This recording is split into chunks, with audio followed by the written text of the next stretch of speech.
ನಮಸ್ಕಾರ ಸ್ನೇಹಿತರೆ, ಎಂದಿನಂತೆ ನೀವೆಲ್ಲರೂ ಚೆನ್ನಾಗಿದ್ದೀರಾ ಅಂತ ಭಾವಿಸ್ತಾ ಇವತ್ತಿನ ವ್ಲಾಗ್ ಅನ್ನ ನಿಮ್ ಮುಂದೆ ಪ್ರಸ್ತುತಪಡಿಸ್ತಾ ಇದೀನಿ. ಇವತ್ತಿನ ವ್ಲಾಗ್ ಅನ್ನ ನೀವು ನೋಡ್ತಾ ಹೋಗಿ ನಿಮ್ಗೆ ಗೊತ್ತಾಗ್ತದೆ. ಬೆಳಗ್ಗೆನೆ ಎದ್ದು ನಮ್ಮ ಮನೆಯವರು ಓಟಿ ಹೋಗ್ತಾ ಇದ್ರು. ಇವತ್ತು ಮೋಡ ಇರೋ ಕಾರಣನೋ ಏನೋ ಗೊತ್ತಿಲ್ಲ, ಒಟ್ಟು ರಜಾ ಅಂತ ಹೇಳಿದ್ರು. ಫೋನ್ ಮಾಡಿದ್ರೆ ಮಾತ್ರ ನಾನು ಹೋಗ್ಬೇಕು ಕೆಲ್ಸಕ್ಕೆ, ಇಲ್ಲ ಅಂದ್ರೆ ಇವತ್ತು ರಜಾ ಮಾಡ್ತೀನಿ ಅಂದ್ರು. ಸರಿ ಅಂದ್ಬಿಟ್ಟು ಅವರು ಕಂಟಿನ್ಯೂಸ್ ಆಗಿ ಕೆಲಸ ಮಾಡ್ತಾರಲ್ವಾ, ಅದಕ್ಕೆ ರೆಸ್ಟ್ ತಗೊಳಕ್ಕೇನೋ ಅನ್ಕೊಂಡು ಸುಮ್ಮನಾದೆ. ಇವಾಗ ಅವ್ರಿಗೆ ಟೀ ಮಾಡೋಕ್ಕೆ ಹೋಗ್ತಾ ಇದ್ದೀನಿ. ಅವ್ರಿಗೆ ಬೆಳಿಗ್ಗೆ ಎದ್ದ ತಕ್ಷಣ ಒಂದ್ ಲೋಟ ಟೀ ಆದ ನಂತರನೇ ಬೇರೆ ದಿನನಿತ್ಯದ ಕೆಲಸ ಕಾರ್ಯಗಳಲ್ಲಿ ತೊಡಕೊಳ್ತಾರೆ. ಇವಾಗ ಟೀ ಮಾಡಕ್ಕೆ ಇಟ್ಟಿದ್ದೀನಿ ನಾನು, ಹಾಲು ಕಾಯಿಸಿ ಆಮೇಲೆ ಅದಕ್ಕೆಲ್ಲ ಹಾಕ್ಬಿಟ್ಟು ಟೀ ಮಾಡ್ಕೊಡ್ತೀನಿ. ಈಗ ಟೀ ಆಗಿದೆ. ನಾನು ಸ್ವಲ್ಪ ಜೊತೆಗೆ ಇವ್ರ ಜೊತೆಗೆ ಟೀನ ಕುಡ್ದ್ಬಿಟ್ಟು ಮುಂದಿನ ಕೆಲಸ ಕಾರ್ಯಗಳಲ್ಲಿ ತೊಡಗ್ತೀನಿ.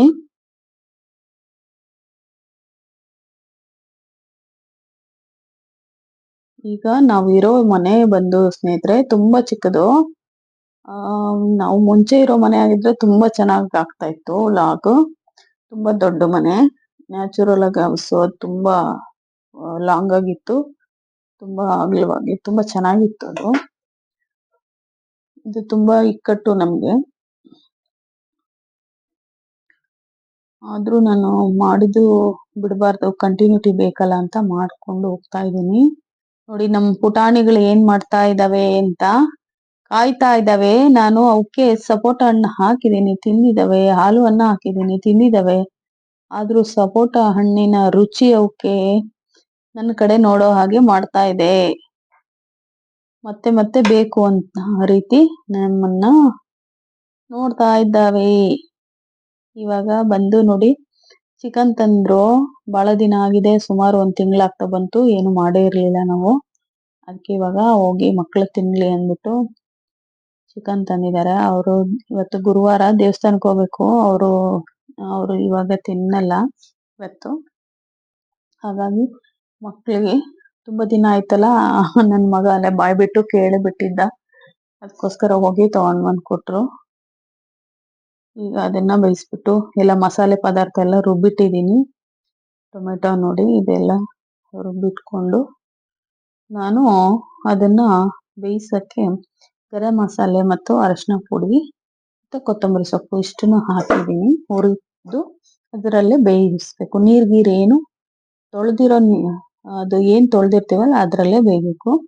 ಒಂದ್ ಕಡೆ ಚಪಾತಿ ಇಟ್ಟೆಲ್ಲ, ಸಂಜೆಗೆ ಚಪಾತಿ ಮಾಡ್ಕೊಳ್ಳೋಣ ಅಂತ ಈಗ ಸದ್ಯಕ್ಕೆ ರೈಸ್ ಮಾಡ್ಕೊಳ್ತೀನಿ. ಈಗ ಮಧ್ಯಾಹ್ನಕ್ಕೆ ನಮ್ಮ ಮನೆಯವರು ಊಟ ಮಾಡಲ್ಲ ಅಲ್ವಾ, ಇವಾಗ ರಸ ಬೇಕಾದ್ರೆ ಅವ್ರಿಗೆ ಮಾಡ್ಕೊಡ್ತೀನಿ.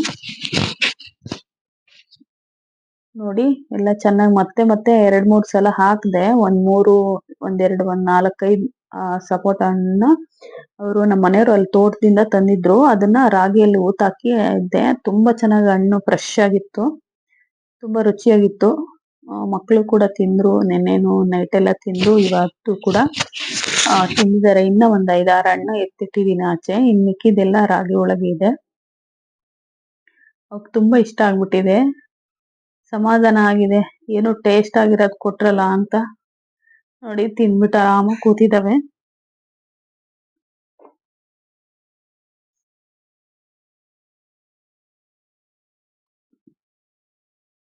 ನಮ್ಮನೆಯವರು ಕೂತು ಕೆಲ್ಸ ಇಲ್ಲ ಅಂದ್ರೆ ಅವ್ರಿಗೆ ಬೇಜಾರು. ಕೆಲ್ಸಕ್ಕೆ ಹೋಗ್ತಾ ಇದ್ರೆ ಖುಷಿಯಾಗಿರ್ತಾರೆ.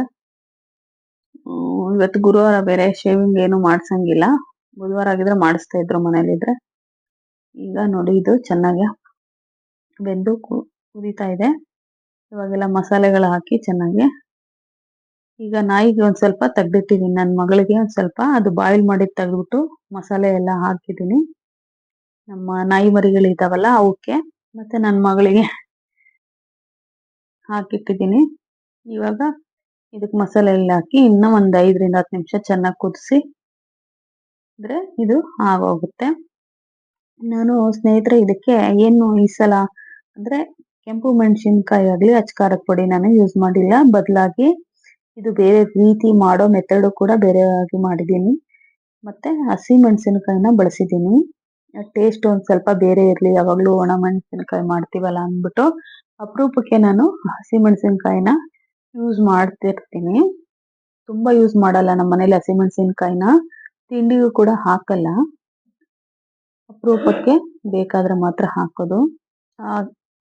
ಆಕ್ಚುಲಿ ಹಸಿಮೆಣಸಿನಕಾಯಿನ ಜಾಸ್ತಿ ಬಳಸಲೂಬಾರ್ದು ಅಂತ ಹೇಳ್ತಾರೆ, ಗ್ಯಾಸ್ಟ್ರಿಕ್ ಆಗುತ್ತೆ ಅದರಿಂದ ಅಂತ.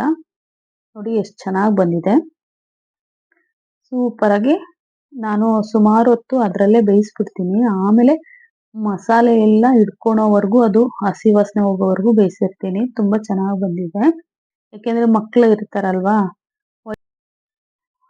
ಅನ್ನಕ್ಕಿಟ್ಟಾಗಿದೆ. ಈಗ ಅನ್ನ ರೆಡಿ ಆಗಿದೆ. ಒಂದೇ ಸ್ಟವ್ ಮೇಲೆ ಎಲ್ಲ ಮಾಡಾಯ್ತು ಸ್ನೇಹಿತರೆ. ಇವಾಗ ನನ್ನ ಮಗ ಟೇಸ್ಟ್ ನೋಡ್ತಾ ಇದ್ದಾನೆ, ಹೇಗಿದೆ ಅಂತ ನಾನು ಕೇಳ್ತಾ ಇದ್ದೀನಿ. ನೋಡ್ತೀನಿ. ಇವತ್ತಿನ ವ್ಲಾಗನ್ನ ಇಲ್ಲಿಗೆ ಎಂಡ್ ಮಾಡೋ ಸಮಯ ಬಂದಾಗಿದೆ ಸ್ನೇಹಿತರೆ. ಇವತ್ತಿನ ವ್ಲಾಗ್ನ ಎಂಡ್ ಮಾಡ್ತಾ ಇದ್ದೀನಿ. ತುಂಬಾ ಚೆನ್ನಾಗಿದೆ ಅಂತ ನನ್ನ ಮಗ ಹೇಳ್ದ. ನಮಸ್ಕಾರ ಸ್ನೇಹಿತರೆ.